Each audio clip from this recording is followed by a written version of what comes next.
Hey, welcome back to the channel. Today's video is on 5 invaluable tips and lessons for composers and conductors, and really all musicians if you want to improve your productivity and efficiency, as well as leading better rehearsals as a conductor. And yeah, there's just some great tips in here. And really, if you're anyone interested in music education, composing, I'm sure you'll find something valuable in this video, so I recommend staying for the entire video. And yeah, if you want to check Alicia out, she has some great stuff on her channel, so yeah, enjoy the video. So there's a couple different ways to handle this. I'm extremely sensitive to intonation and making sure things are in tune. So those are one of the things that I value the most.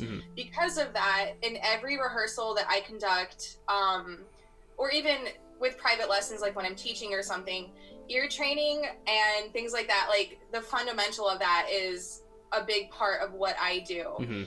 So even before we're like in the middle of a big piece and it's like, oh my gosh, this is so out of tune, in the warm-ups or something, we will go over ways to train the ears and like to play in tune with the people next to you and within your section, things like that. So yeah, it's not a matter of like meeting the problem when it comes, but instead proactively solving the problem before you have it. Right. Okay.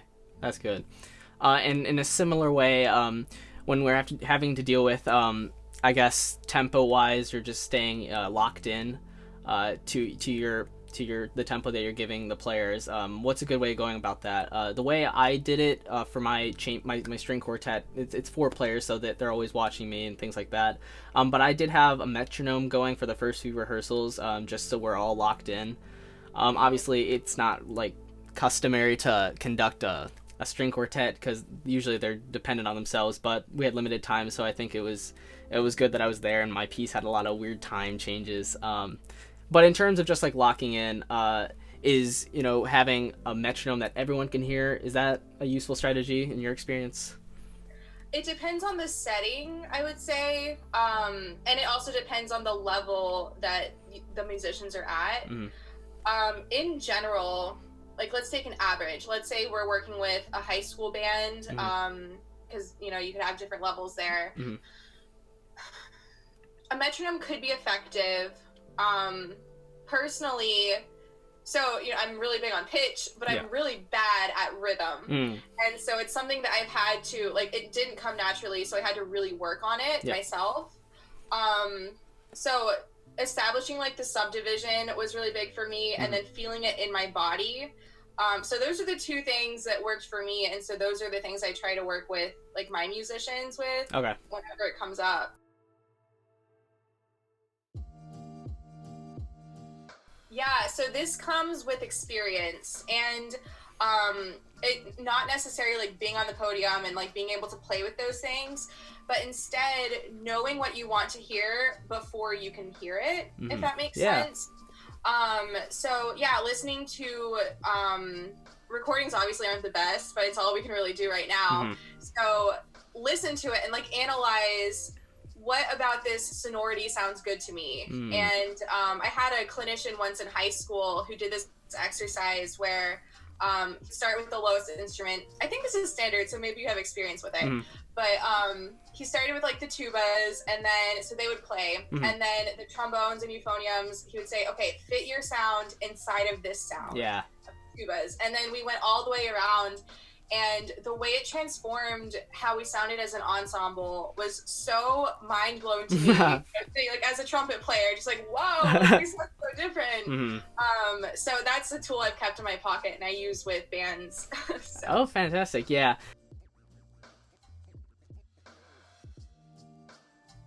Ooh, that is a loaded question. Yeah, so for me, discovering that, like, okay, hang on, where do I want to start with this? There's so much to unpack. Sure. And to give you a little background and to get a little vulnerable, actually, my mental health in college was terrible. And things got really scary for me around the fall semester of my senior year. Like, it was, I had just my priorities were out of whack. I was like, I want to give the best senior recital ever. I don't care what it takes. Like, I'm gonna kill myself if I have to. Yeah, I shouldn't have gotten that far into it. But what kind of helped me was removing, like, I think musicians do this a lot. I put all of my self-worth on my talent and saying, like, if I can't sing this, or if I can't play this, or if my choir doesn't sound good, then I as a person suck. And so separating those two has had a really big impact on just how I'm able to sustain myself long term. Because being a musician really is just a mental game. It's not about what you can do or can't do. It's about this up here and what you can handle there. So, yeah, like, trying to think of specifics I can say. What are some, like, basic coping things that you can do? Is it like exercising, taking a walk? Is it just taking a break from music and trying to do other things in your life, trying to, I obviously socializing is kind of difficult now, but maybe calling friends or things like that? Yeah, I think the biggest thing, so all throughout college I was very, very ambitious, and I took every opportunity I could, and all of that added up to hurting myself in the end. And so I guess the biggest tip I could give is, instead of going after everything and thinking that, like, it's making you a better person, really evaluate what is important to you. And if you find that, like, it's hurting your mental health or your self-esteem, or that you're not progressing in a way that like long term is going to help you, then cut stuff out. So eliminate as much as you can, because it really does help your mental health. And then you will have time for exercising and reading and hanging out with friends, like, whenever we can. But yeah, so just valuing what you do with your time more than just like, oh, I'm a musician, I have to be the very best there can possibly be. Yeah, so this is going to depend on the person. For myself, I've changed a lot throughout my years. So I did all through high school, and then I went back, like, as a educator for most of college. And when I was in high school, I did not network at all. Like, it wasn't about that. And I was just too afraid to talk to people. And that kind of carried over into college. And then my last year is really where...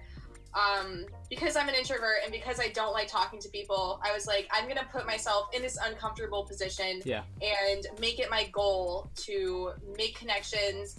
And I had this, like, crazy goal where I said, when I leave this convention, I will have a job offer. Wow. And so setting that goal for myself that was so, like, crazy and big and almost unattainable, it pushed me to talk to a lot more people than I ever would have. And I actually did come out of that with a job offer. Wow, there you go. The string instruments come very naturally to me just because I started at a very young age. I've been playing viola since I was 5. And then I started trumpet, and so all the brass instruments feel pretty natural to me just because of the transfer.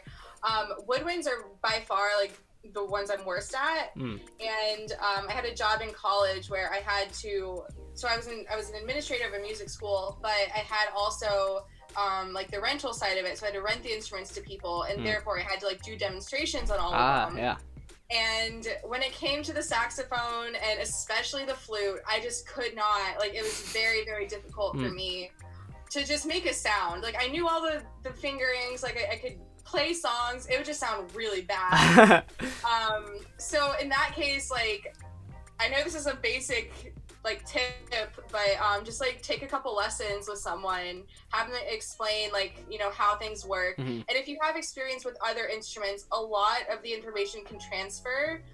So that was, like, my, like, what I clung to. I was like, oh, well, that's similar to trumpet, so I understand that. But yeah, as far as, like, acquiring new instruments, it's really going to depend on your area. But there's a lot of, like, rent-to-own programs that I have used. But yeah, I'm not big on, like, oh, give me all the instruments. Okay, sure.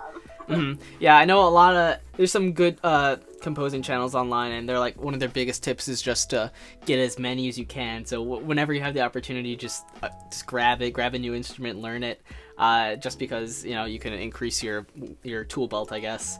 But that part about when you're actually learning them, I kind of forgot that when I was younger, I started on clarinet, and then when I moved through high school, you can use the same fingerings on one clarinet, and then you can go to the bass clarinet, or works on the contrabass, or same thing. So there's like a whole family of instruments that would work for. And it's the same thing for other instruments like brass instruments too. It comes more naturally. Strings a similar way too. So I guess learning one instrument in the family can also translate to a ton of other ones. So that's also a good thing that you brought up.